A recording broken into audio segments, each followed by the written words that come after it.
Karoline Leavitt, his press secretary, the woman who keeps insisting Trump didn't draw this or sign this in 2003, she was 5 years old. She was too young even for Jeffrey Epstein in 2003. But she knows. She knows. They're all... I love that these people are so certain he didn't do this. With all due respect to former President Obama, he has no idea what he's talking about. The decision to fire Jimmy Kimmel and to cancel his show came from executives at ABC. That has now been reported, and I can assure you it did not come from the White House, and there was no pressure given from the President of the United States. And how do I know that, Kaylee? Because I was with the President of the United States when this news broke in the United States. Jimmy Kimmel didn't overthink it. He stared straight into the camera, played a clip of the president openly gushing over his 28-year-old press secretary's lips, and asked the only question that mattered. Does the White House even have HR? That one line said everything. Funny because it's true. Brutal because it shouldn't need saying.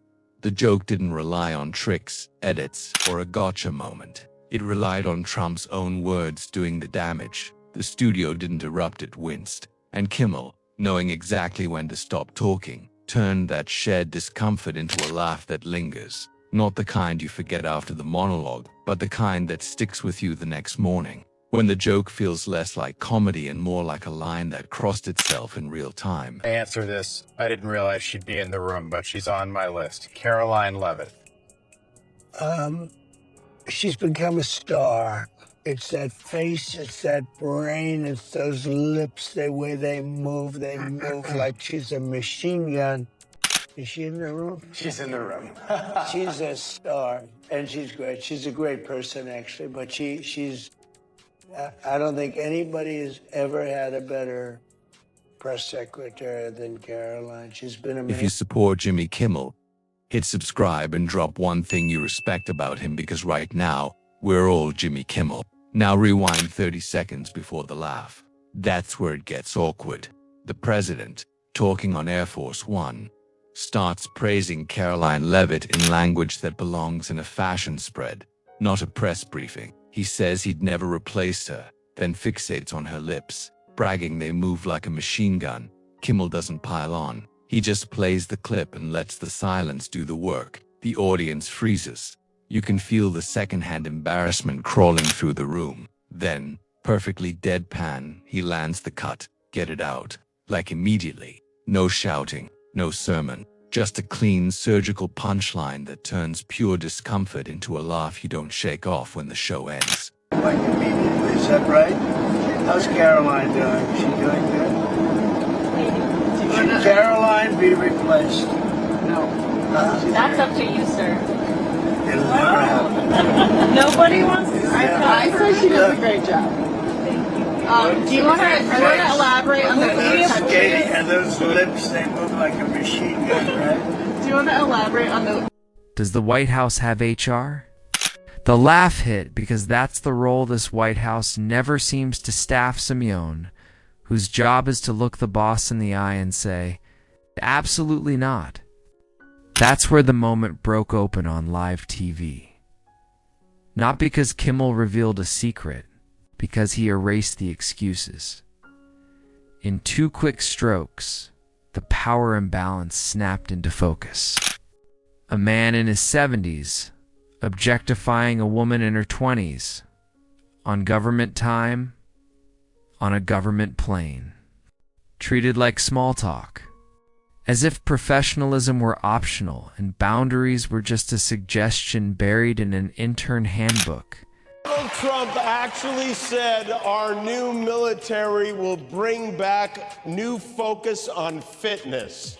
I love the idea that Trump is lecturing these guys on fitness. I mean, if that isn't the fondue pot calling the kettle fat, I don't know what is. Listen up, generals. I want to make something very clear. The Pillsbury Dope president wants you to do Pilates. The only push-ups Donald Trump does are from the side of an ice cream truck. If you get so fat you start breaking escalators, you are unfit to serve in the military. You know, I don't really know how much he weighs. I can tell you one thing, that if you would ask me what should you do for fitness, I would just say run around yourself 3 times. You're gonna be in great shape. Late night hits hardest when it puts nonsense side by side with normal. Everyone watching instantly knows which side of the split screen they live on.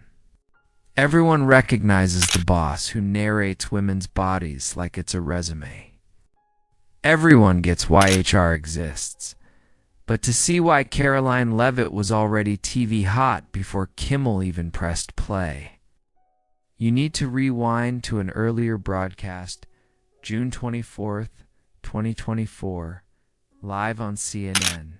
Democrat Party's main constituency are made up of Hamas terrorists, illegal aliens, and violent criminals. That is who the Democrat Party is catering to, not the Trump administration and not the White House and not the Republican Party, who is standing up for law-abiding Americans, not just across the country, but around the world.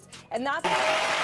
Fantasy is more powerful than reality in this MAGA sphere we live in, which meant it was time for our Commander-in-Chief Burger to weigh in on one of the most pressing issues our military face. Karoline, then a campaign spokeswoman, took the interview and went straight for the jugular shooting. The network's moderators, instead of answering a single question, Casey Hunt cut her off mid-attack, ending the segment on air. That moment didn't vanish. It ricocheted through morning shows, pundit panels, and a week's worth of, "Are we really doing this?" debates. That clip became the origin story of Leavitt as a news ecosystem fixture. She wasn't just a messenger, she was a fighter in a media cage match. Karoline Leavitt, who's sick, she's out of control. And I'm not sure whether she's just demented, ignorant, a stone cold liar, or all of the above. But the notion that an official White House spokesperson would say that the Democratic Party consists of terrorists, violent criminals, and undocumented immigrants, this makes no sense. That this is what the American people are getting from the Trump administration in the middle of a shutdown.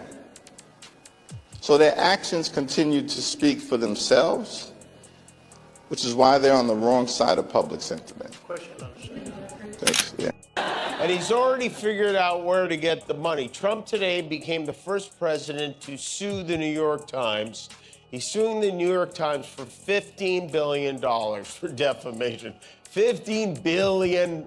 Where does he even come up? These are like numbers my children make up when they're talking about money. I thought he said the New York Times was failing. He thinks... Karoline, then a campaign spokeswoman, took the interview and went straight for the jugular shooting. The network's moderators, instead of answering a single question, Casey Hunt cut her off mid-attack, ending the segment on air. That moment didn't vanish.